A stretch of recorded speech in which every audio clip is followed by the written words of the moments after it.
Hey guys, LevelCap here. Today is Monday, which means it's time for an episode of Loadout, the series where you guys get to pick a gun and customization for me to use. The way you do this is you leave a comment down below in the comment section letting me know what kind of gun and accessories you want me to run with, and I will pick one of the top rated comments for the next episode. Today's top comment comes from Bob Sternolin, or Bob Sternolin, however you want to say your name. Says the British Army setup, L85A2 ACOG Foregrip Heavy Barrel, G17C Medkit, Defib, Squad Flak. This is a good setup. Admittedly, the ACOG isn't the best sight ever, but it envisions all that is great about the British Army. Good luck. Now, I will agree with you. The ACOG is possibly one of the more annoying sights to use, especially with this setup here. It's not that I don't like the ACOG, I think it's a cool looking sight. I know a lot of people like it in real life, but oh my god, is it difficult to use. Luckily, the L85A2 has great hipfire accuracy because of its bullpup design, so in close quarters I'm not necessarily forced to aim down sight to make this gun work. This setup really does bring back memories from Battlefield 2. The medic class could use the L85 gun, and it always came with the ACOG. You could never switch it out. So I got very used to seeing that little red triangle in the center there with my zoom weapon. And it was actually a pretty good gun back in Battlefield 2, and I enjoyed it a lot. But if I don't have to use the ACOG now that I'm playing Battlefield 3, I definitely won't. The thing that makes the ACOG difficult to use for me specifically is that finding that second target after you take out your first target. You're so zoomed in and it has such an obstruction around the edges of the scope that you often can't pinpoint your secondary target fast enough if there are two targets to shoot at. This will usually give the second target that is in your line of sights or within line of sight of you enough time to actually take you out before you can sort of hone down on them and pinpoint them. So it really makes back-to-back kills much more difficult. I almost have to zoom out, find my next target, zoom back in, where with any sort of red dot sight or lower magnification sight, I can usually see them in my peripheral vision while I'm still shooting at my primary target, so I know exactly where to aim after I'm done killing my primary. Now, the L85A2 is definitely one of the slower firing assault rifles, coming in at 650 rounds per minute. Now, that's not going to drop people particularly fast, but it makes up for this slow rate of fire with having good aiming down sight accuracy, low recoil, and really great hipfire accuracy. So you're not necessarily going to be able to outdamage your opponents in close quarters, but you might be able to get the edge on them if you don't have to aim down sights using your hipfire. Now, as for using the foregrip with this weapon, I have to say I didn't mind it too much. The L85A2 actually does have medium side-to-side recoil with a left pull of 0.3 and a right pull of 0.3. It's not particularly high, but the fact that each side has an equal pull means that the gun is going to sort of pull in either direction in an unpredictable manner. So having a foregrip on here, especially with a 4x scope, it's going to sort of smooth out that aiming down sight accuracy and allow you to sort of maintain on target, especially at longer ranges. Now, it will sort of create a little bit more deviation in your bullet accuracy overall, but for the most part, I didn't find it to be a huge problem. Now, the heavy barrel actually improves your accuracy while aiming down sights, so that actually really helps to counteract the effects of the foregrip on this weapon.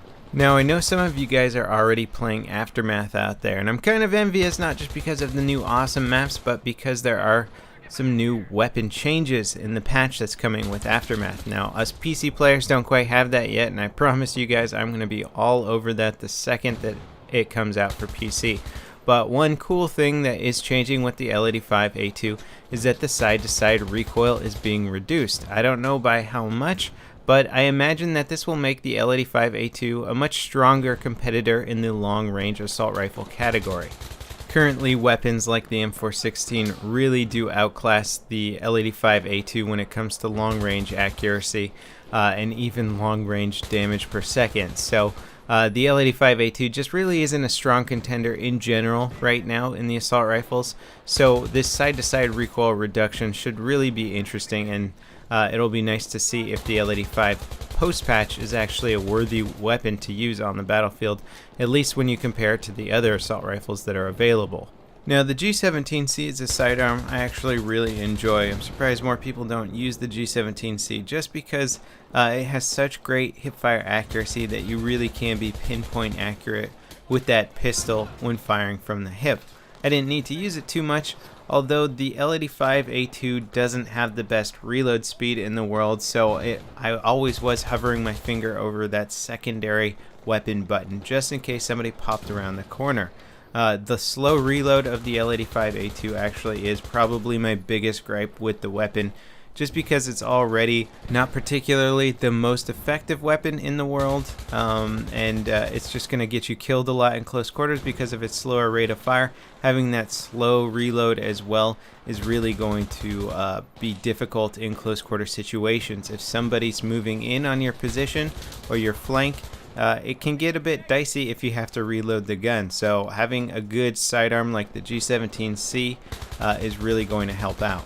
Now the L85 clocks in at 2.8 seconds for its short reload and 3.35 seconds for its long reload. Guns like the M16 and the M416 beat out this weapon by over a second in reload times, which is absolutely huge for close quarter fast action combat. My advice to anybody using this weapon is try to maintain your range between you and your opponent so you have enough time to reload your weapon should you need to. It's basically the only way you're going to be able to use this gun effectively, unless you can really dodge around and get behind cover. I had to end up doing that a lot in close quarter situations just to give me enough time to reload the weapon.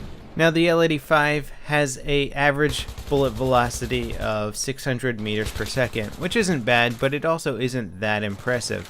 If you compare it to something like the ACOG that has 670 meters per second, there's a lot of assault rifles that shoot at the same 600 meters per second. And I know they're pretty much shooting the same sort of ammunition and rounds, but because the L85 is intended to be more of a longer range assault rifle, it would be nice to see it with maybe a faster traveling shot, maybe 630 meters per second. I don't know, anything to make it just a little bit, give it a little bit more of an edge in the long range department. So in wrapping things up with the L85A2, it's an awesome looking gun. It's a really cool gun. I like seeing it in movies and stuff, watching the British military use it. And it's definitely something that you want to run with the heavy barrel.